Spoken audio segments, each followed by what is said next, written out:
ભૂલ કરી છે તો દંડ પણ ભોગવવો પડશે.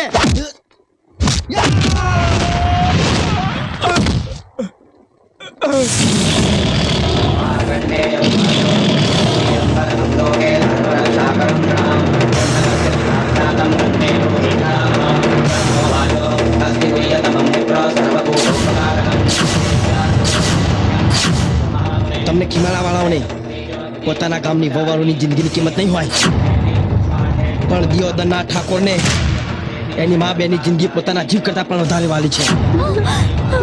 હવે કોઈ આગળ ના વધતા, નહીં તો એક તો શું 100 ગુંડાઓને ઉભાને ઉભા વેતરી રાખીશ.